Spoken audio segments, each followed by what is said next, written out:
Students, how are you? कैसे हैं आप लोग? बिल्कुल ठीक। Very good, very smart class, very goal oriented class. आज बहुत ही अच्छा क्लास हमारा है। स्टूडेंट्स, सभी को अपना day by day target fix करना है और हर दिन का जब तक टारगेट ना फिक्स हो जाए तब तक आपको चैन नहीं लेना है, क्योंकि आपकी मंजिल बहुत बड़ी है। आपको बहुत आगे तक जाना है। आप में से किसी को IITian बनना है, किसी को डॉक्टर बनना है, किसी को साइंटिस्ट बनना है, किसी को IAS बनना है, किसी को प्रोफेसर बनना है। इस तरीके से अलग अलग फील्ड में जाना है। तो इसलिए आपको टारगेट वाइज अपनी मंजिल की ओर बढ़ना है, जिससे आपको मंजिल मिल जाए। आज हम एक इम्पॉर्टेंट कॉन्सेप्ट डिस्कस करेंगे स्टूडेंट्स, जो आपके कंपटीशन के लिए, आपके बोर्ड के लिए, दोनों के लिए इंपॉर्टेंट होगी। वो कौन सी कॉन्सेप्ट है? Electric field. कौन सी कॉन्सेप्ट है बच्चों? Electric field. तो आज हम इलेक्ट्रिक फील्ड का डिस्कस करेंगे। इलेक्ट्रिक फील्ड का डिस्कस करेंगे। अब आपके माइंड में क्वेश्चन अराइज हो रहा होगा, आखिर ये फील्ड क्या होता है? फील्ड किस चीज का नाम है? फील्ड को किसने दिया? इसकी रिक्वायरमेंट क्यों पड़ी? मीन्स हमारे माइंड में कई क्वेश्चन अराइज होते हैं। पहला क्वेश्चन ये अराइज होता है कि व्हाट इज फील्ड? फील्ड क्या है? Why we need field? Field की हमें रिक्वायरमेंट क्यों पड़ी? How we define the field? Field को हम डिफाइन कैसे करते हैं? What are the different type of field? आखिर कितने टाइप की फील्ड होती हैं? हमारे पास ये कई क्वेश्चन हमारे माइंड में, हमें भी बहुत परेशान किया। मैं MSc तक पहुंच गया, तब भी मेरे समझ में नहीं आया कि आखिर ये फील्ड होती कौन सी, किस बला का नाम है। तो हम देखेंगे पहले फील्ड क्या होती है, फील्ड की क्यों रिक्वायरमेंट पड़ी, कहाँ से ये कॉन्सेप्ट आएगी। फिर हम आएंगे इलेक्ट्रिक फील्ड क्या है, मैग्नेटिक फील्ड क्या है, ग्रेविटेशनल फील्ड क्या है, इलेक्ट्रोमैग्नेटिक फील्ड क्या है, और उसको अप्लाई करके आप अपने बोर्ड के और IIT मेंस के, एडवांस के, मेडिकल के और KVPY के, इन डिफरेंट कंपटीशन के एग्जाम्स को कैसे क्रैक करेंगे। ओके, चलो देखते हैं इलेक्ट्रिक फील्ड की कॉन्सेप्ट कहाँ से ओरिजिनेट हुई। हम बेसिक्स कॉन्सेप्ट से शुरू करते हैं। देखिए स्टूडेंट्स, ये बॉडी 1 है। क्या है? बॉडी 1 है। ये बॉडी 2 है। ये बॉडी 1 है, ये बॉडी 2 है। इनमें आपस में कुछ कुछ होता है। इनमें आपस में कुछ कुछ होता है। अब क्या होता है ये तो आप लोग ही जानते होंगे। इस कुछ कुछ होने को हम लोग क्या बोलते हैं? इंटरेक्शन होता है। क्या होता है? इंटरेक्शन होता है। क्या होता है? इंटरेक्शन होता है। अब आप सोच रहे होंगे इंटरेक्शन की मीनिंग क्या होती है? इंटरेक्शन मीन्स होता है टू इन्फ्लुएंस, टू अफेक्ट, एक दूसरे को प्रभावित करना, एक दूसरे से इंटरेक्ट करना। तो इनके बीच में इंटरेक्शन होता है। अब वो इंटरेक्शन किस प्रॉपर्टी की वजह से होता है, क्यों होता है, कितने टाइप का होता है, ये अभी बाद का डिस्कशन है। लेकिन जब इंटरेक्शन होगा तो क्या होगा? इंटरेक्शन होने का रिजल्ट ये होता है स्टूडेंट्स कि इनके बीच में फोर्स डेवलप होता है। क्या डेवलप होता है? फोर्स डेवलप होता है। क्या डेवलप होता है? फोर्स डेवलप होता है। जब इंटरेक्शन होता है तो फोर्स डेवलप होता है, तो इनके बीच में फोर्स डेवलप होगा। अब वो इंटरेक्शन 2 तरीके से पॉसिबल है। उसके 2 मेथड्स हैं। पहला मेथड ये है कि एक बॉडी दूसरे बॉडी के एक्चुअल फिजिकल कांटेक्ट में हो। क्या स्टूडेंट? पहली बॉडी दूसरे बॉडी के एक्चुअल फिजिकल कांटेक्ट में हो। क्या हो? एक्चुअल फिजिकल कांटेक्ट में हो। और इसकी वजह से जो फोर्स डेवलप होगा वो फोर्स स्टूडेंट कहलाएगा कांटेक्ट फोर्स। क्या कहलाएगा? Contact force.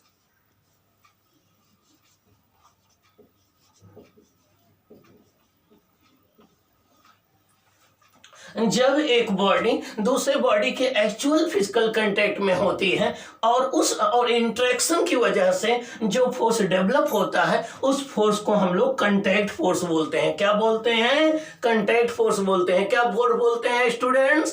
कांटेक्ट फोर्स बोलते हैं। ये कांटेक्ट फोर्स आप अपने डेली लाइफ में फील कर सकते हैं। फ्रिक्शन फोर्स एक कांटेक्ट फोर्स है। नॉर्मल रिएक्शन फोर्स एक कांटेक्ट फोर्स है। टेंशन फोर्स एक कांटेक्ट फोर्स है, तो टेंशन फोर्स हो गया, पुशिंग हो गया, पुलिंग हो गया, ये सारे फोर्सेज जो हैं क्या कहलाते हैं? कांटेक्ट फोर्स कहलाते हैं। क्या कहलाते हैं? कांटेक्ट फोर्स कहलाते हैं। तो वह फोर्स है जिसमें एक बॉडी दूसरे बॉडी के एक्चुअल कांटेक्ट में होती है और तब फोर्स अप्लाई होता है, उन्हें हम कांटेक्ट फोर्सेज कहते हैं। यहां तक तो समझ में आता है कि हाँ, एक बॉडी दूसरे बॉडी के एक्चुअल टच में आ रही है, उनके बीच में कुछ कुछ हो रहा है, उस कुछ कुछ होने को इंटरेक्शन कहते हैं। उस इंटरेक्शन होने की वजह से एक फोर्स डेवलप हो रहा है जिसे हम कांटेक्ट फोर्स बोल रहे हैं। वो कांटेक्ट फोर्स में frictional force, normal reaction, tension force, ये सारे फोर्सेज आ जाते हैं। लेकिन अब दूसरा क्वेश्चन ये उठता है,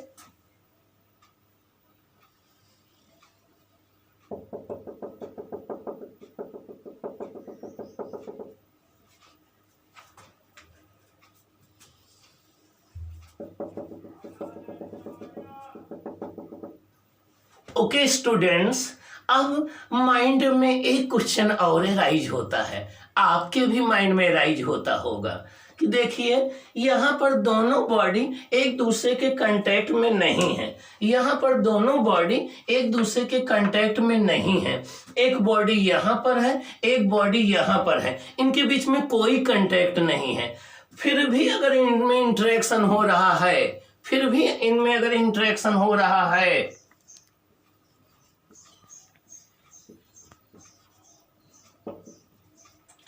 फिर भी अगर इनमें इंटरेक्शन हो रहा है, तो अभी मैं आपको बता चुका हूं कि जहां इंटरेक्शन होगा वहां फोर्स जरूर डेवलप होगा। क्या होगा? वहां फोर्स जरूर डेवलप होगा। तो अगर इंटरेक्शन होगा तो क्या डेवलप होगा?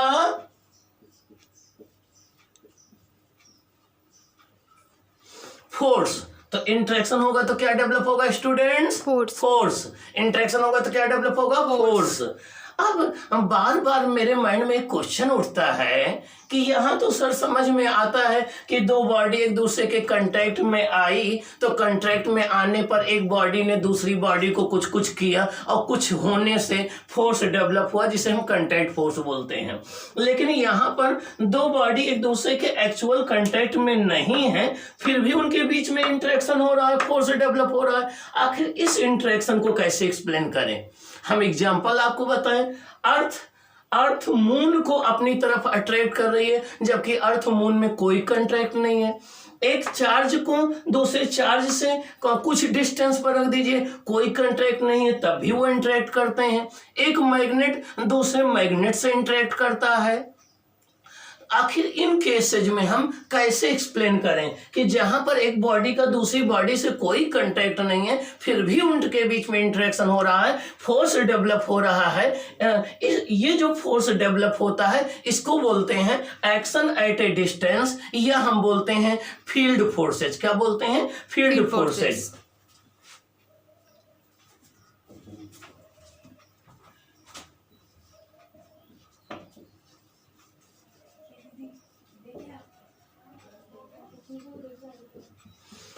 इनको हम बोलते हैं एक्शन एट ए डिस्टेंस और फील्ड फोर्सेज। क्या बोलते हैं? एक्शन एट ए डिस्टेंस और फील्ड फोर्सेज हम बोलते हैं। क्या बोलते हैं बच्चों? एक्शन एट ए डिस्टेंस और फील्ड फोर्सेज बोलते हैं। क्या बोलते हैं? फील्ड फोर्सेज बोलते हैं।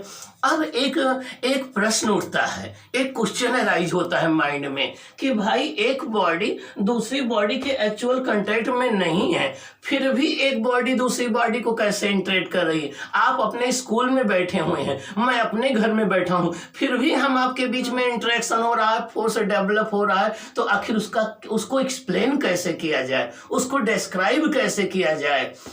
तो ऐसे फोर्सेज को डिस्क्राइब करने के लिए, ऐसे फोर्सेज को एक्सप्लेन करने के लिए हमें फील्ड की कॉन्सेप्ट की जरूरत पड़ी और फील्ड इंट्रोड्यूस किया गया। ठीक ना? ऐसे कॉन्सेप्ट को डिस्क्राइब करने के लिए हमें फील्ड की जरूरत पड़ी और फील्ड की कॉन्सेप्ट इंट्रोड्यूस की गई। किसने इंट्रोड्यूस किया? माइकल फैराडे ने। किसने किया? माइकल फैराडे ने। तो माइकल फैराडे ने फील्ड की कॉन्सेप्ट इंट्रोड्यूस किया। क्या किया? फील्ड की कॉन्सेप्ट इंट्रोड्यूस किया।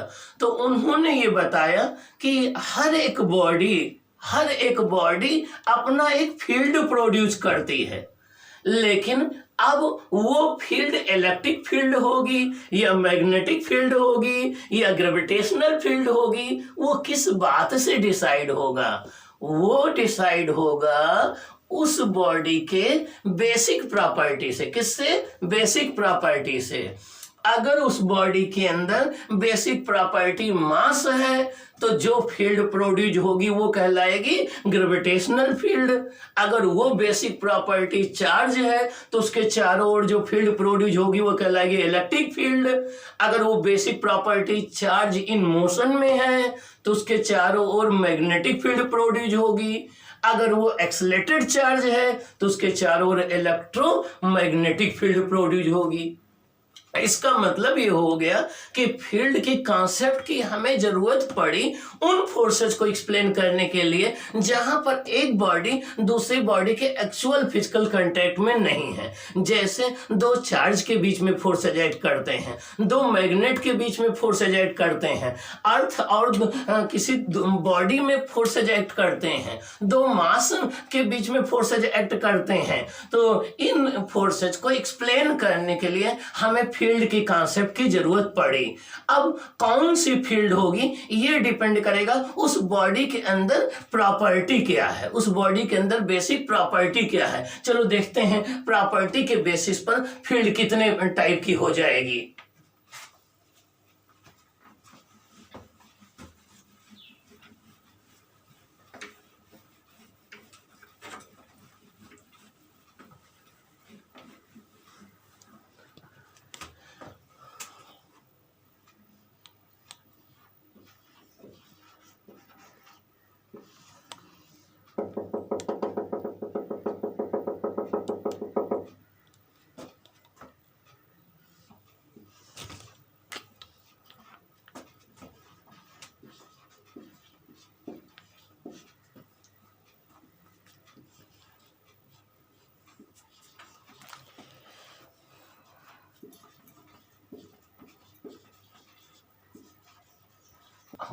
वन टू थ्री बोल के ओके स्टूडेंट्स, तो अभी मैंने आपको ये बताया कि किसी भी बॉडी के चारों ओर कौन सी फील्ड होगी ये इस बात पर डिपेंड करेगा कि उस बॉडी के अंदर बेसिक प्रॉपर्टी क्या है।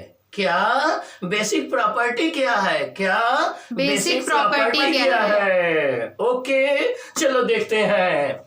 अगर वो बेसिक प्रॉपर्टी बच्चों मास है, क्या है? मास है, तो इस बॉडी के चारों ओर ग्रेविटेशनल फील्ड होगी। कौन सी फील्ड होगी? ग्रेविटेशनल फील्ड होगी। ग्रेविटेशनल फील्ड को किससे डिनोट करेंगे? ईजी से। किससे? ईजी से। कैपिटल ई इंटू जी। किससे डिनोट करेंगे? ईजी से। और अगर ये बेसिक प्रॉपर्टी इसके अंदर चार्ज है तो इसके चारों ओर इलेक्ट्रिक फील्ड होगी। कौन सी फील्ड होगी? इलेक्ट्रिक फील्ड होगी। क्या होगी? इलेक्ट्रिक फील्ड होगी। और अगर ये basic property charge in motion में है तो ये मैग्नेटिक फील्ड होगी। क्या होगी? मैग्नेटिक फील्ड होगी। क्या होगी? मैग्नेटिक फील्ड होगी। तो ये बात सभी स्टूडेंट को क्लियर हुआ? Yes sir. Okay very good. It means कोई भी फील्ड किसी बॉडी के चारों ओर प्रोड्यूस होना इस बात से डिसाइड होगा कि उसकी बेसिक प्रॉपर्टी क्या है। उसकी बेसिक प्रॉपर्टी क्या है? अगर कोई चार्ल्ड बॉडी है तो उसके चारों ओर इलेक्ट्रिक फील्ड या मैग्नेटिक फील्ड प्रोड्यूस होगा। अगर चार्ज रेस्ट में है तो इलेक्ट्रिक फील्ड प्रोड्यूस होगा। अगर चार्ज मोशन में है तो मैग्नेटिक फील्ड प्रोड्यूस होगा। अगर वो बॉडी में मास है तो उसके चारों ओर ग्रेविटेशनल फील्ड प्रोड्यूस होगा। तो ये रहा फील्ड के प्रोड्यूस होने की बात। अब क्वेश्चन ये उठता है माइंड में, can we see the field? क्या हम फील्ड को देख सकते हैं? आंसर बताने के पहले मैं आपसे एक और क्वेश्चन पूछूंगा। Can we see the charge? Can we see the mass? No sir. Can we see the light? No. These are only concept. Concept cannot be seen. Concept only can be feel.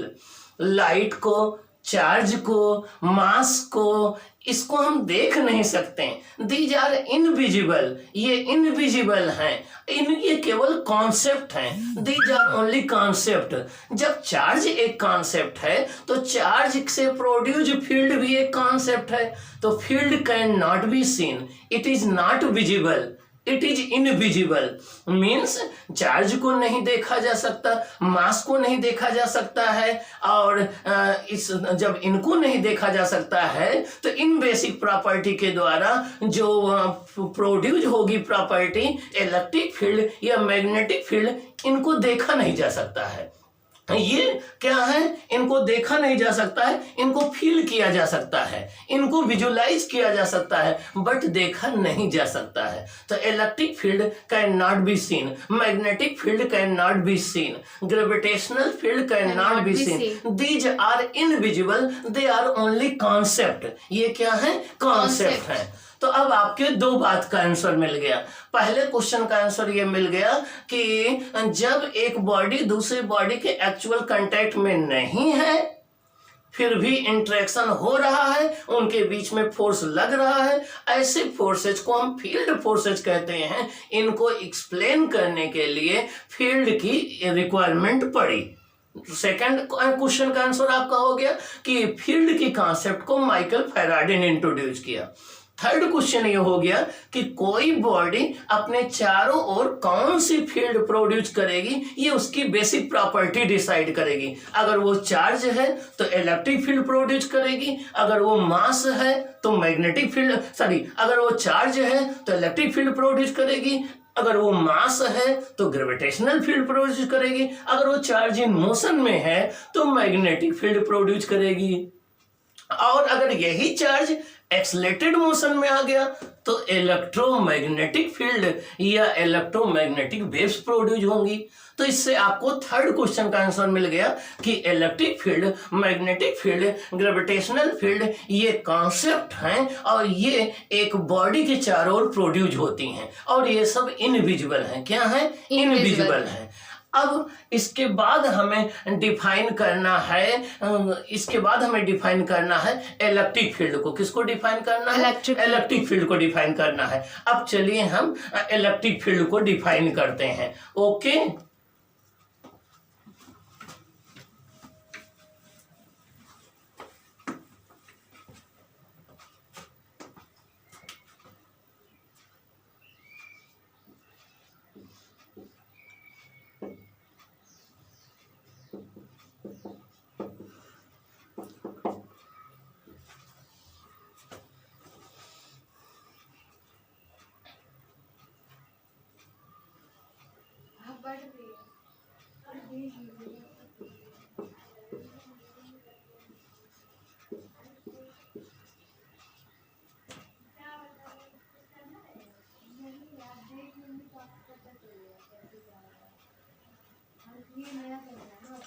ये एक source charge है। क्या है, source charge है। क्या है, source charge है। अब ये एक सोर्स चार्ज है, ये अपने चारों ओर एक इनविजिबल कोई चीज प्रोड्यूस करेगा। क्या करेगा, एक इनविजिबल कोई चीज प्रोड्यूस करेगा। तो इसके चारों ओर जो इनविजिबल चीज प्रोड्यूस है उसका पता हमें कैसे लगेगा, जब हम कोई एक दूसरा चार्ज ला करके किसी पॉइंट पर रखेंगे तो वो फोर्स फील करेगा, उससे हमें इसका पता लगेगा। तो जो चार्ज अपनी फील्ड प्रोड्यूस करता है उसे हम कहते हैं सोर्स चार्ज। क्या कहते हैं, जो चार्ज अपनी फील्ड प्रोड्यूस करता है उसे हम क्या कहते हैं, सोर्स चार्ज कहते हैं। तो हम ये कहते हैं कि जैसे हम कोई चार्ज को यहाँ पर रख देते हैं, इसके चारों ओर एक मॉडिफाइड स्पेस बन जाता है। क्या बन जाता है, एक मॉडिफाइड स्पेस बन जाता है, और उस मॉडिफाइड स्पेस में अगर कोई एक दूसरा चार्ज लाया जाए तो वो इस सोर्स चार्ज के फोर्स को फील करेगा। अगर इस चार्ज के चारों ओर दूसरा एक चार्ज लाया जाए तो वो इसके फोर्स को फील करेगा, एक्सपीरियंस करेगा वो, ठीक ना। तो अब इस सोर्स के चारों ओर वो एरिया जिसमें कोई दूसरा टेस्ट चार्ज लाए जाने पर वो इसके फोर्स को फील करे, उसे हम कहते हैं इलेक्ट्रिक फील्ड। क्या कहते हैं? Electric field. तो the modified space around a charge, the modified space around a charge in which when another test charge is placed, it experiences a force is called electric field of the source charge। मतलब किसी भी source charge के चारों ओर वो modified space जिसमें कोई दूसरा हम चार्ज ला करके रख दें तो वो इसके फोर्स को फील करें, तो हम कहते हैं ये जो मॉडिफाइड स्पेस है ये इसका इलेक्ट्रिक फील्ड है। तो डिफिनेशन क्या लिखोगे आप लोग? डिफिनेशन हो गया the modified space around a source charge in which another charge experiences a force is called electric field of the source charge। किसी सोर्स के चार्ज के चारों ओर वो एरिया या स्पेस जिसमें कोई दूसरा चार्ज लाए जाने पर वो इसके इलेक्ट्रिकल फोर्स को फील करे, उस स्पेस को हम इसकी इलेक्ट्रिक फील्ड कहते हैं। ये इलेक्ट्रिक फील्ड की डिफिनेशन हो गई। अब एक बात और बता दें, इलेक्ट्रिक फील्ड इनविजिबल है, ये तो आपको पता है। दूसरी बात, ये इस चार्ज के चारों ओर हर एक पॉइंट पर इलेक्ट्रिक फील्ड होगी। क्या होगी? हर एक पॉइंट पर इलेक्ट्रिक फील्ड होगी, और उस इलेक्ट्रिक फील्ड में ला करके जब कोई दूसरा चार्ज रखोगे तो वो फोर्स एक्सपीरियंस होगा। ठीक। अब आपके माइंड में क्वेश्चन ये उठ रहा होगा कि सर ये बताइए, ये बात तो आपकी सही है कि ये कोई एक सोर्स चार्ज है तो इसके चारों ओर इसकी इलेक्ट्रिक फील्ड होगी, लेकिन उसको हम फील कैसे करेंगे? उसको हम डिटेक्ट कैसे करेंगे? उसको हम पता कैसे करेंगे कि किसी पॉइंट पर फील्ड है? सपोज कर लो हम एक पॉइंट ले लेते हैं P। ये पॉइंट हमने P ले लिया। क्या ले लिया? P ले लिया। ये डिस्टेंस, ये पॉइंट हमने P ले लिया, ये पॉइंट P ले लिया, और ये डिस्टेंस R ले लिया। इसके चारों ओर सोर्स चार्ज की फील्ड है, लेकिन उस फील्ड को हम देख तो सकते नहीं है, तो हम डिटेक्ट कैसे करेंगे? पता कैसे करेंगे? उसका तरीका ये है कि जिस पॉइंट पर आप इलेक्ट्रिक फील्ड को डिटेक्ट करना चाहते हो, मान लो वो पॉइंट P है, सपोज कर लो। अब इस पॉइंट पर आप इसकी फील्ड को डिटेक्ट करना चाहते हो, तो यहां पर हम एक इमेजिनरी चार्ज ला करके रख देते हैं। क्या करते हैं? एक इमेजिनरी चार्ज ला करके Q0 रख देते हैं। क्या करते हैं? एक इमेजिनरी चार्ज Q0 ला के रख देते हैं। इस Q0 चार्ज को क्या बोलते हैं? इसे बोलते हैं टेस्ट चार्ज। क्या बोलते हैं स्टूडेंट्स? Test charge. क्या बोलते हैं? Test charge. अब इस टेस्ट चार्ज के विषय में मैं आपको बता दूं, टेस्ट चार्ज एक इमेजिनरी चार्ज होता है। टेस्ट चार्ज हमेशा पॉजिटिव लिया जाता है। टेस्ट चार्ज जो है उसका मैग्नीट्यूड इतना स्मॉल हो, इतना कम हो कि जब हम उसको इस पॉइंट पर रखें तो इस पॉइंट पर पहले से जो फील्ड है सोर्स चार्ज की, उसको ये डिस्टर्ब ना करे।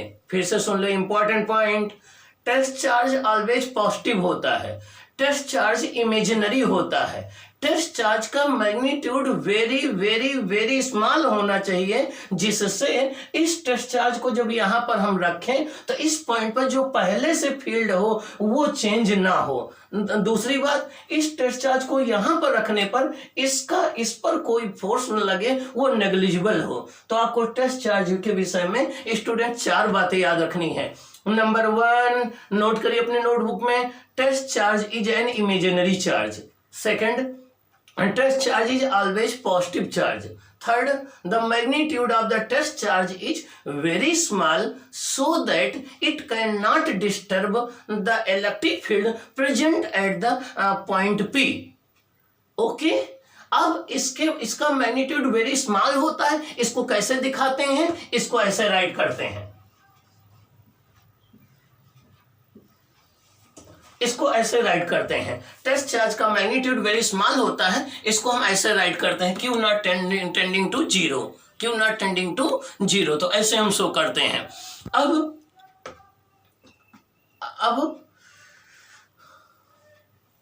अब देखिए हम कैसे इसको एक्सप्लेन करेंगे, तो सुन लीजिए। किसी सोर्स चार्ज का किसी पॉइंट पर इलेक्ट्रिक फील्ड फाइंड आउट करने के लिए उस पॉइंट पर हम एक टेस्ट चार्ज ला करके पुट कर देते हैं, और उस टेस्ट चार्ज पर जितना फोर्स फाइंड आउट होता है, जितना फोर्स एक्ट करता है, उसको कैलकुलेट कर करके हम इस पॉइंट पर इसकी फील्ड फाइंड आउट कर सकते हैं। तो सोर्स चार्ज के किसी भी पॉइंट पर इलेक्ट्रिक फील्ड फाइंड आउट करने का मेथड ये है कि हम उस पॉइंट पर एक टेस्ट चार्ज लाके रख दें, और इस टेस्ट चार्ज पर जो फोर्स लगेगा उससे हम इस पॉइंट पर इलेक्ट्रिक फील्ड फाइंड आउट कर लेंगे। अब देखिए इसको कैसे आप फाइंड आउट करेंगे। सपोज कर लीजिए आपने क्यू नॉट चार्ज रखा। कितना चार्ज रखा? क्यू नॉट चार्ज रखा। जैसे ही आप क्यू नॉट चार्ज यहां रखेंगे, ये क्यू नॉट चार्ज भागने लगेगा। क्या लगेगा? भागने लगेगा। और जब ये भागने लगेगा तो जिधर ये भागे उतना ही फोर्स आप अप्लाई कर दीजिए कि ये रेस्ट में आ जाए। तो जितना फोर्स आप अप्लाई करोगे वो आपका होगा, सपोज कर लो वो फोर्स है एफ। सपोज कर लीजिए वो फोर्स है एफ। फिर से सुन लीजिए, आपको किसी सोर्स चार्ज की इलेक्ट्रिक फील्ड फाइंड आउट करना है। किसी सोर्स चार्ज की इलेक्ट्रिक फील्ड उसके चारों ओर हर एक पॉइंट पर होती है। अब आपको क्या करना है? किसी पॉइंट पर उसकी इलेक्ट्रिक फील्ड फाइंड आउट करना है। तो उसका मेथड क्या है? उसके 2 स्टेप हैं। पहला स्टेप सुनिए ध्यान से। पहले स्टेप में जिस भी पॉइंट पर आपको इलेक्ट्रिक फील्ड फाइंड आउट करना हो वहां एक टेस्ट चार्ज ला करके क्यू नॉट रख दीजिए। दूसरे स्टेप में क्या करिए? इस टेस्ट चार्ज पर जितना फोर्स, पहला स्टेप क्या हो गया?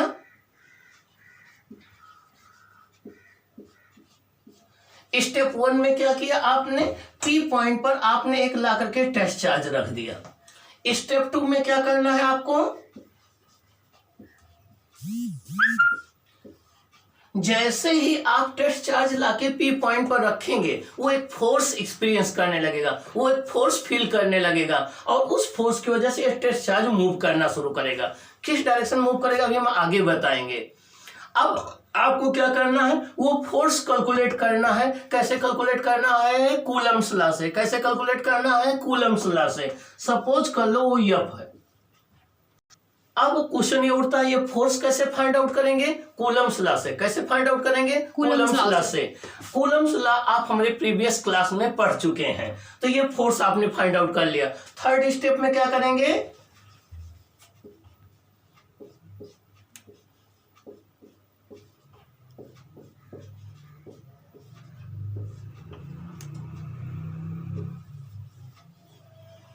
थर्ड स्टेप में electric field E equal to vector F upon Q naught, यहां से आप इलेक्ट्रिक फील्ड फाइंड आउट कर लेंगे। क्या करेंगे? Vector E equal to vector F upon Q naught, यहां से आप इलेक्ट्रिक फील्ड फाइंड आउट कर लेंगे। इस तरीके से आपकी इलेक्ट्रिक फील्ड जो है वो कैलकुलेट हो जाएगी।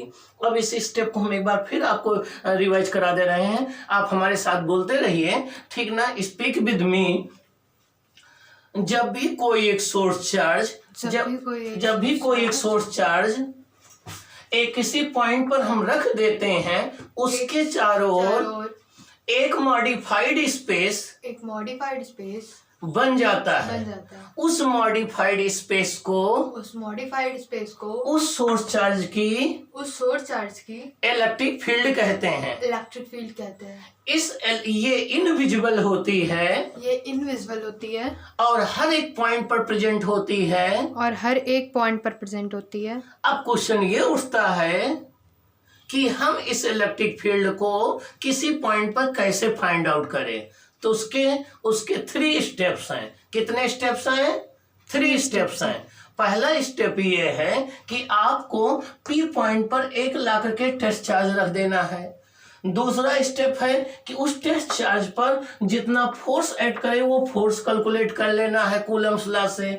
और थर्ड स्टेप में E equal to F upon Q naught कर देना है, तो आपको इलेक्ट्रिक फील्ड कैलकुलेट हो जाएगी। क्या हो जाएगी? इलेक्ट्रिक फील्ड कैलकुलेट हो जाएगी। अब हम इलेक्ट्रिक फील्ड के विषय में कुछ और पॉइंट आपको डिस्कस करने जा रहे हैं। देखिए, अब इलेक्ट्रिक फील्ड के विषय में